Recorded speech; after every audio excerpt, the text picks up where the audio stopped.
Hello, tonight we're going to talk about DNA and chromosomes.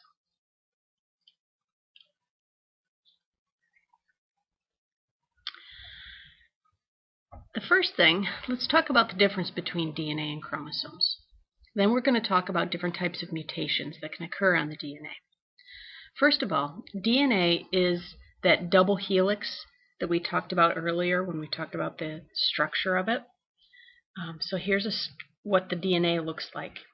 When you create a chromosome, which you're going to use when you go through mitosis or meiosis or anything like that, you first have to take that DNA, so the blue line right here is the DNA, and you're going to wrap it around in a very specific pattern, groups of molecules called histones.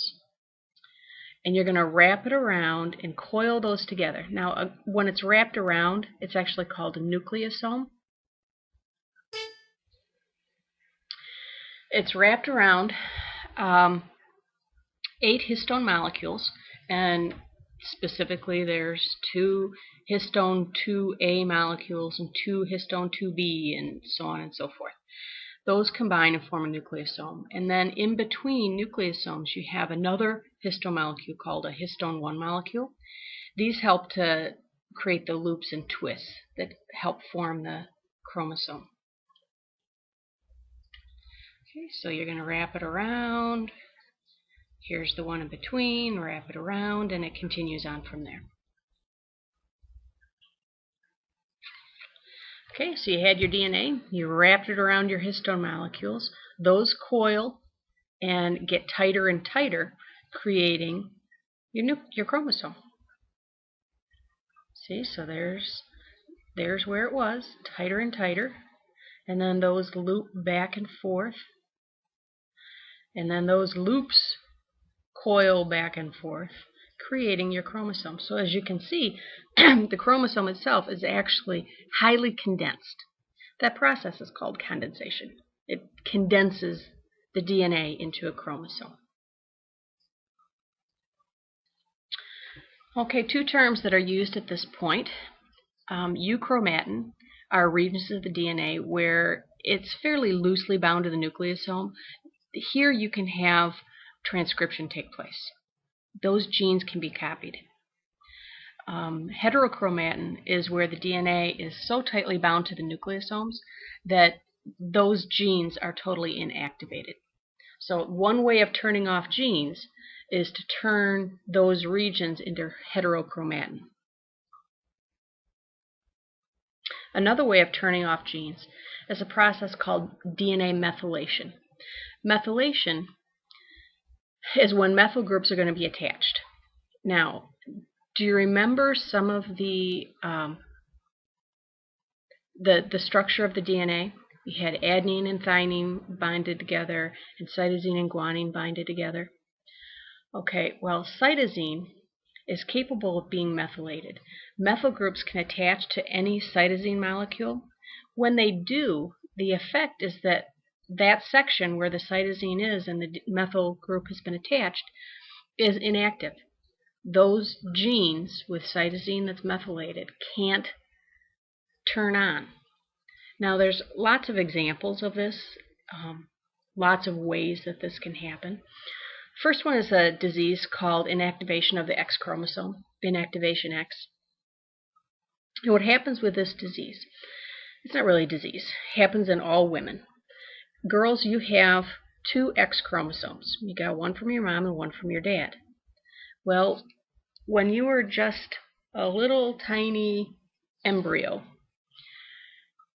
it was determined which of the 2 X chromosomes was going to be turned on, and the other one is permanently turned off.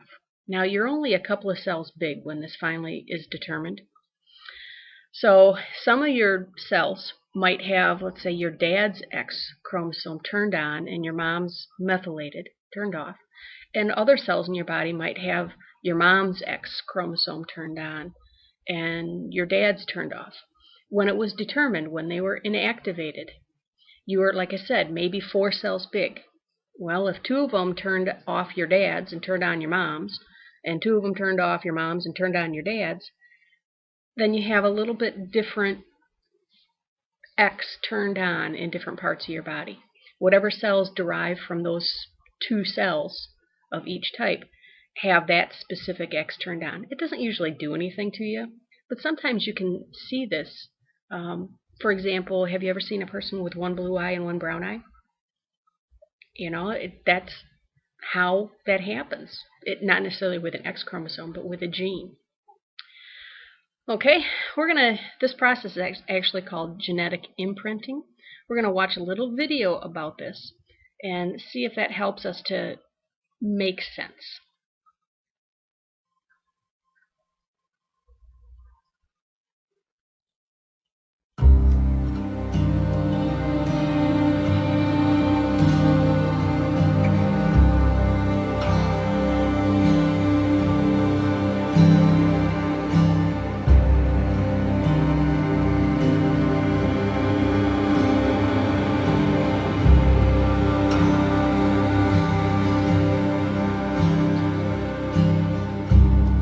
We don't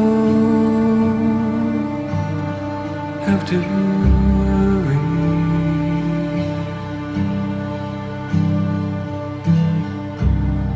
Life goes where it does.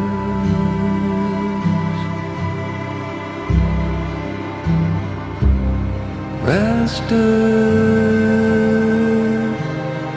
than it will do.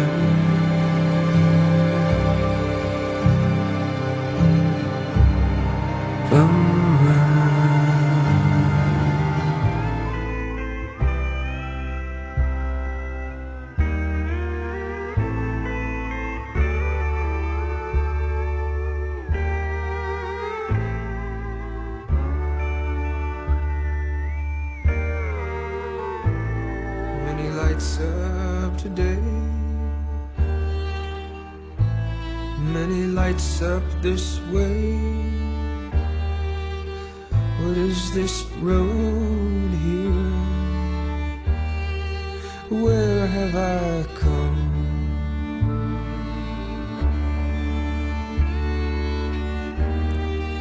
I am a rich man, and I am a very rich man, and I have good pants on, stitched and stitched, and I am in stitches. Yeah, I am laughing at you, and I am in breeches.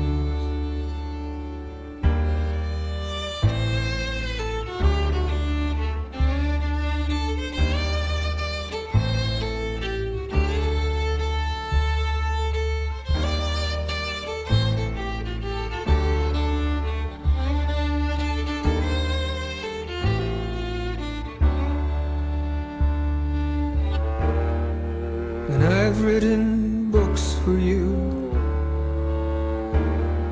and I held my own for you. So where is my tongue?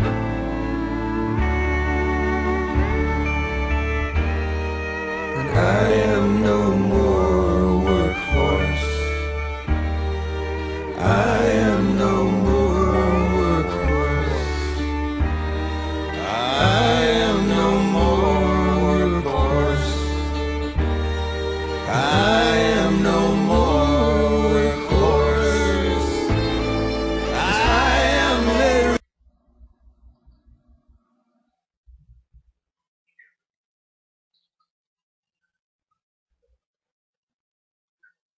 Okay, that was DNA. That was genomic imprinting.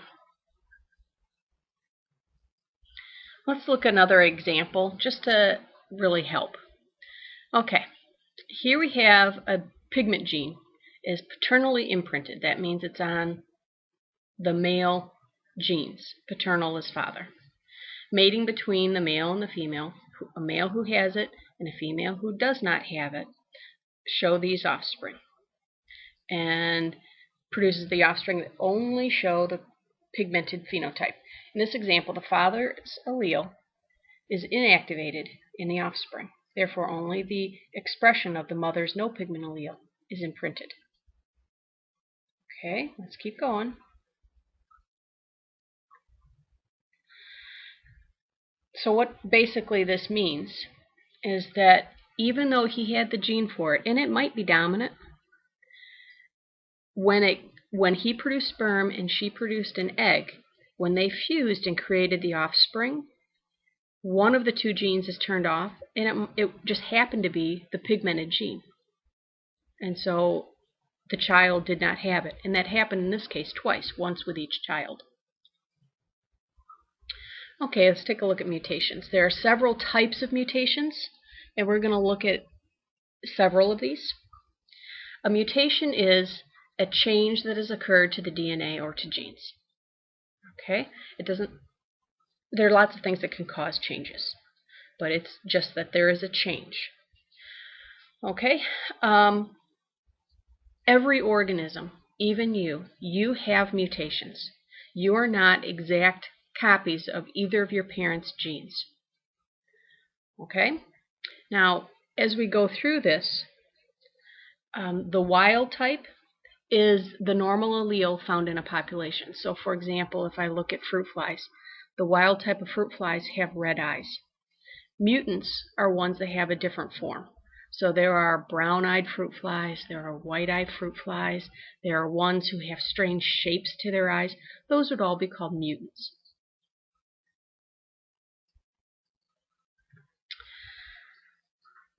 A point mutation is a type of mutation where one letter on the DNA, one nucleotide on the DNA, changes. So if it was supposed to be a T, that might change to a G. That's a point mutation. A frame shift, there are two types, insertions and deletions. With an insertion, one nucleotide is going to be added in the middle of a gene, and it'll have an effect. A deletion is when a nucleotide is deleted from the gene, and it also will have an effect. So let's specifically look at an example of a point mutation. With each of these types of mutation, you need to have in your back pocket one example that you can pull out and put in an essay. So please make a point of that. Now, in a point mutation, an example is found in sickle cell anemia, which is a disease that causes the shape of the red blood cells to change from being round to crescent moon shape when oxygen levels are low. With this particular disease, the normal DNA looks like this. Here's your normal messenger RNA, and here's your normal protein that you're supposed to get. The protein is for hemoglobin in your red blood cells. Cells that have sickle cell disease have a point mutation on their DNA. So instead of a CTT on the DNA, it's a CAT. It doesn't sound like a big deal. But in the messenger RNA, instead of a GAA, you get a GUA. As a result, instead of coding for GLU, it codes for VAL. As a result, one single letter causes these people to have sickle cell disease. And that can be a very serious issue. It can kill them. A frame shift, like I said, will be either an insertion or a deletion. In a frame shift, what will happen is you'll either take out a letter or you'll insert a letter, and all of these letters that come after it, all of these nucleotides, will shift down one or shift the other way one. So in this case, we took out a letter, all of these will shift. So instead of a GAA, it becomes an AAG, CAC, GT, whatever the next letter is, and so on and so forth. So depending what type of what happens here, you can have very deadly issues. Okay, sometimes you have a point mutation that is a silent mutation. This is one that changes the DNA but does not change the amino acid that it codes for. So if, for example, in that original DNA we coded for an AAA, well, instead of an AAA, I ended up with an AAC. Well, when you get to the amino acid level, AAA codes for the same amino acid as AAC. Because of that, there's no change to your protein. No change results in the organism. That's called a silent mutation. These happen all the time, and it's the differences between you and other people in the world. That's how you can tell, for example, who did the crime or something like that, because your DNA has these silent mutations which don't change anything, but make us very different from each other. Most mutations in large genomes are silent.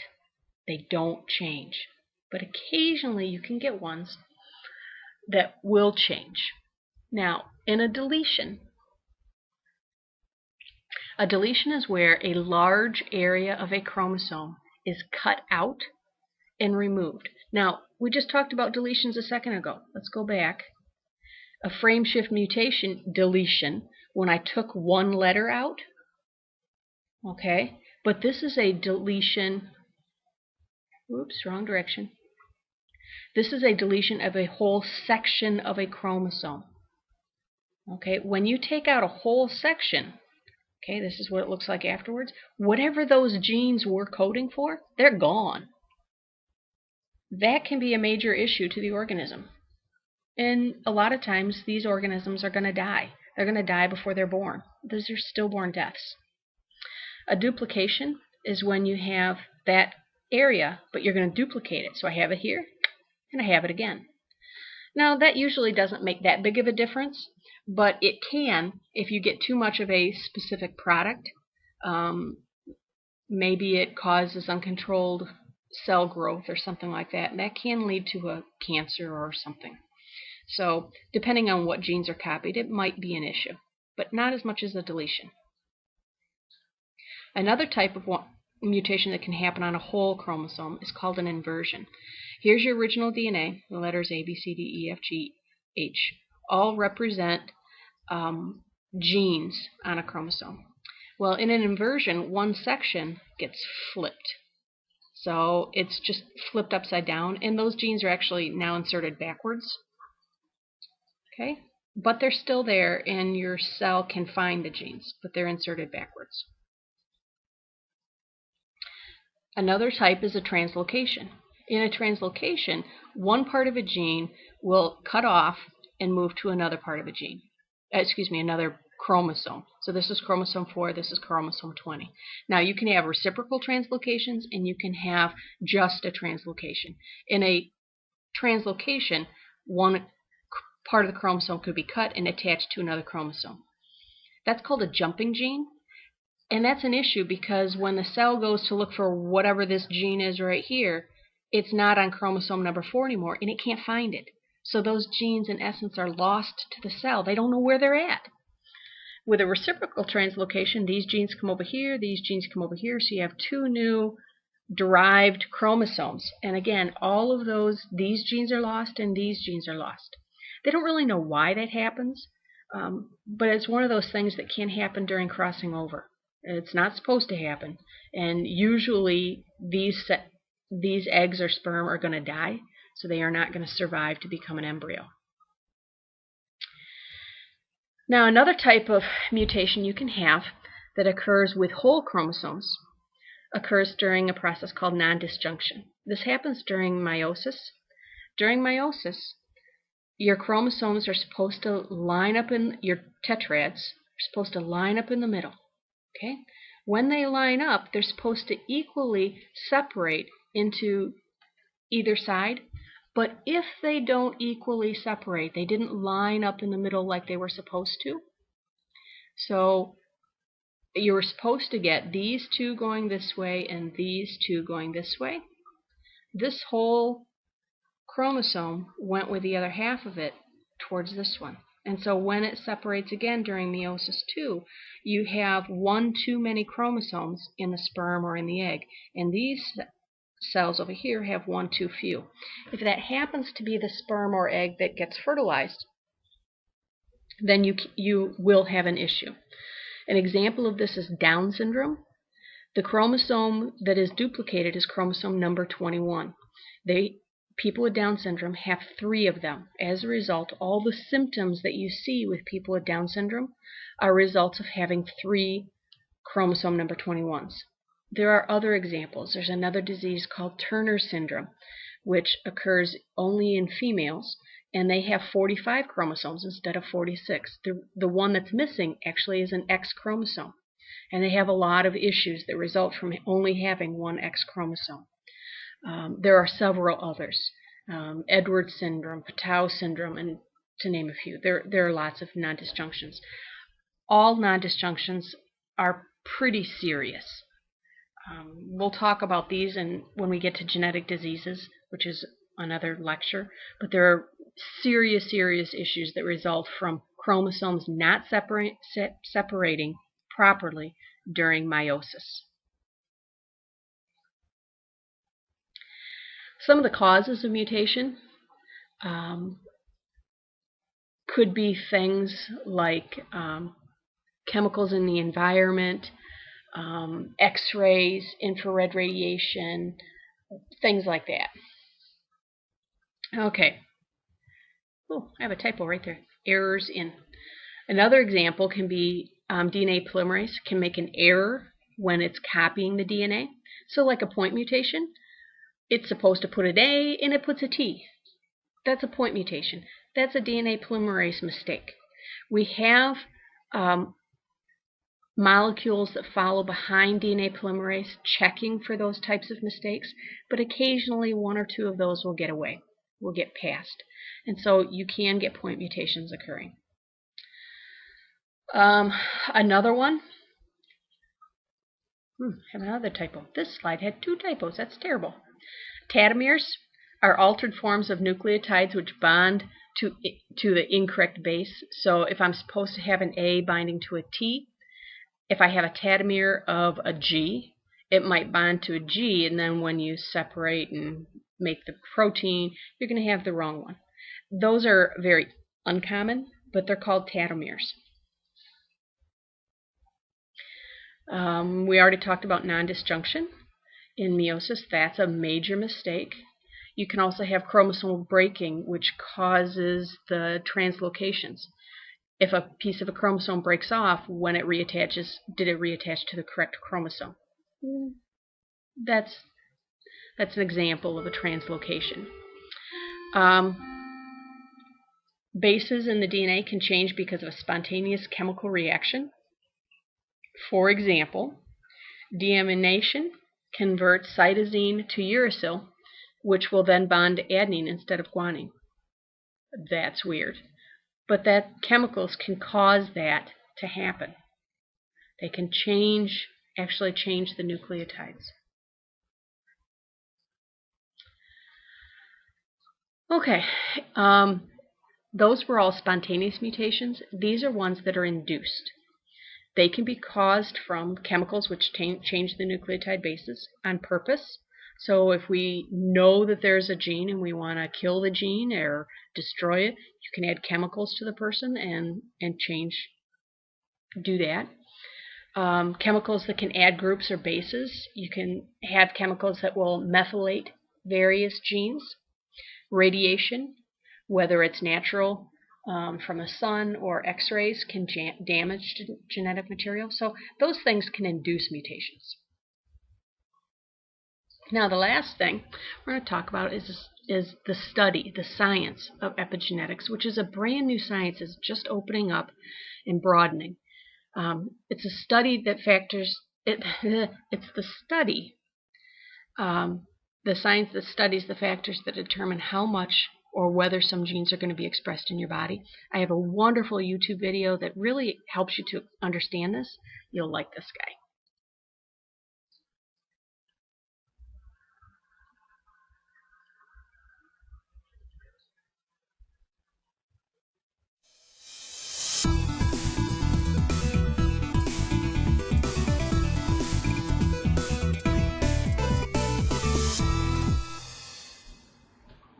So say you have a clone or a secret identical twin, because you know that a twin or a clone is a genetically identical person to you, which is crazy, but it's true. Anyway, so you have this clone or your twin or what have you, and your parents decide that it's too much trouble to keep both of you. And so they give your clone to a kind of sketchy traveling circus. Now I know your parents probably wouldn't actually do this, but just roll with me for a minute. So for the purposes of this example, let's just say that you grew up living a normal suburban American life, while your clone grew up with less stability and less access to nutritious food and less education, but more exercise and more access to sword swallowers and bearded ladies. And let's say you guys are 50 years old or whatever, and you get together and have some lunch. So you're sitting there across the table from your clone. What do you think you see? Well, for starters, clone probably has a tattoo on its face. And if clone had stayed in the circus, clone probably, professionally rides a unicycle over a tightrope, so clone is probably in pretty good shape. But then again, clone probably smokes cigarettes and probably was malnourished as a child, so might be slightly shorter than you. By the same token, let's say that you've been eating Sonic tater tots 5 days a week since 1992, so you're looking a little bit tubby. Plus, you spent the last 20 years at a really stressful job that puts you at risk for all kinds of weird health complications. So, at 50, you and clone would probably look pretty different from one another. But it turns out,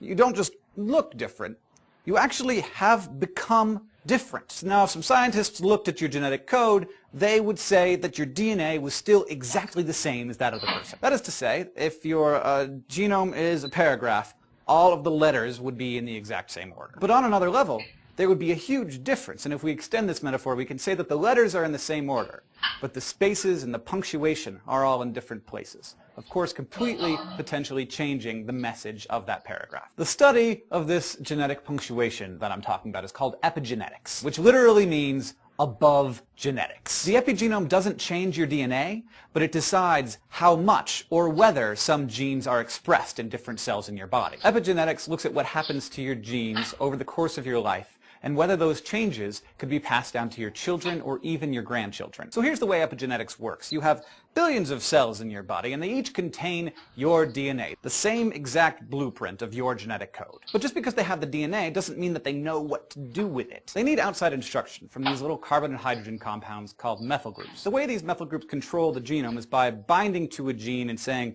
do not express this gene. The methyl groups bind differently to your genome in a skin cell versus, say, a tongue cell or an eyeball cell. And that is one of the ways that a cell knows that, hey, I'm a skin cell, or hey, I'm an eyeball cell, or hey, I'm a muscle cell. In addition to methyl groups, epigenetics is also controlled by histones, which are proteins that are basically the spools that DNA winds itself around. Histones can change how tightly or loosely the DNA is wound around them. If they're more loosely wound, the genes can express more, and if they're more tightly wound, then they express less. So whereas the methyl groups are more like a switch, the histones are more like a knob. Every cell in your body has a distinct methylation and histone pattern. And that is what gives every cell its marching orders. Think of your genome, the DNA, as the actual hardware of the computer, while the epigenome is more like the software, which tells the hardware what to do. The genome is what's going to be doing all the work, but the epigenome is going to be telling it what to do. So the hardware of your DNA is going to be the same throughout your entire life. But these epigenetic tags do change throughout your life,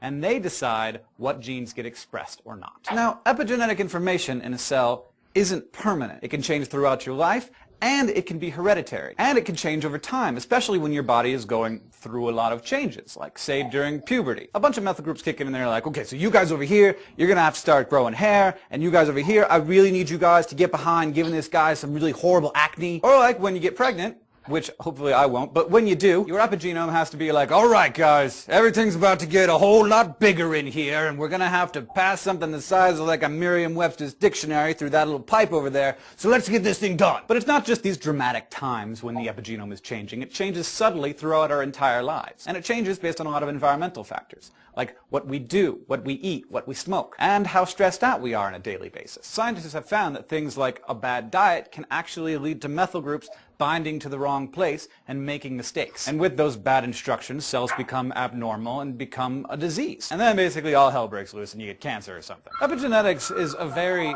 young science, though we've known about the epigenome since the 1970s. It's only in the last 20 years that we've even known what effect these epigenetic tags are having on our DNA. And even after they got all that business straight, scientists still thought that all of our epigenetic tags were stripped off of our genome before they were passed on to our children. So if you started smoking 10 packs a day when you were 10 years old, that would certainly be a horrible health decision for you, but you wouldn't necessarily be harming your unborn children in any measurable way. However, the thinking on that is changing pretty rapidly, because it's true that a lot, even most of the epigenetic information from a parent is stripped off of the embryo's genome in the first few days, and fresh ones are created specifically for this new person. However, some of these tags get stuck on the genome and are passed down from generation to generation. And it just so happens that the more they study this, the more it looks like bad epigenetic information is being passed from generation to generation. And this is a whole new way to think about how we pass information between generations. Your grandmother was making dietary decisions that affect you today. As we experience all of these new strange epidemics, diabetes, autoimmune disorders,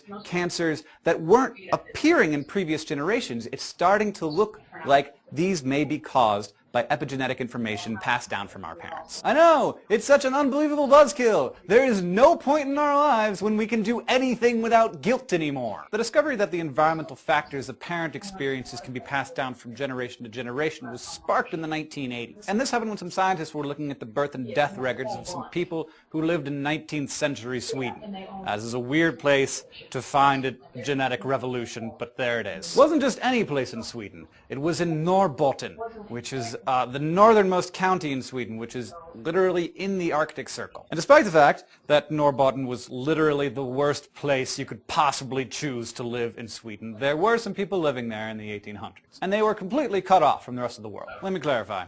These people were isolated. Like, if they didn't have a good crop year, people died. No, it wasn't ideal, but, you know, they didn't ask me my opinion, so I'm not giving it. So anyway, these people subsisted entirely on what they grew and the animals that they raised. And like I said, sometimes they starved. But sometimes they had huge, bountiful years of plenty. And when it happened, people totally went ape crackers. I mean, of course they did, because they were so freaking hungry, and then all of a sudden there was all this damn food everywhere. Anyway, there was a public health specialist who was looking at the effects of the people who grew up in the really bad starving periods of time versus the people who grew up in the eat all you can at the smorgasbord years. And you might already be guessing what they found out. People who went from relatively slim pickings to feed your face until you have to barf and then do it all over again in a single season, those people died an average of 6 years sooner than their starved out counterparts. And you know what sucks? So do their kids. And so do their kids' kids. Boo epigenetics. So, of course, now we all know, and we're all going to stop doing unhealthy things starting today.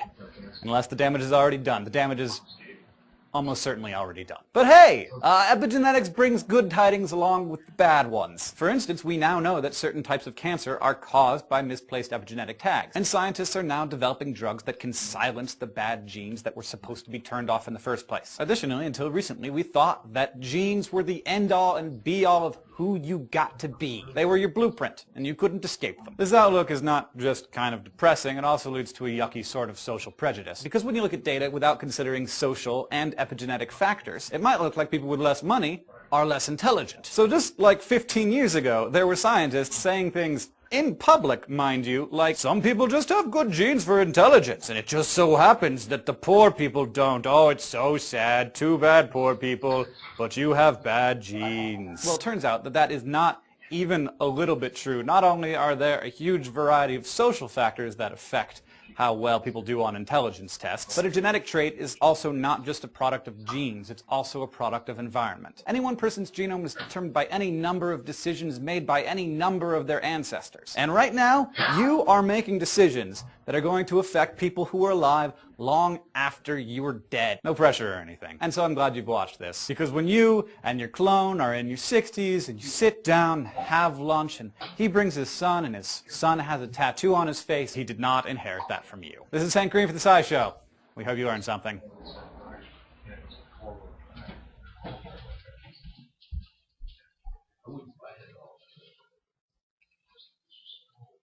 Okay, let's go back to that. Okay, guys, your homework tonight is to explain to me what epigenetics is and what, let's go back to it. I want to know what genomic imprinting is. I want to know those two things. So please write one paragraph for each of those two topics and have that turned in to me tomorrow. Okay? Have a great night. Bye.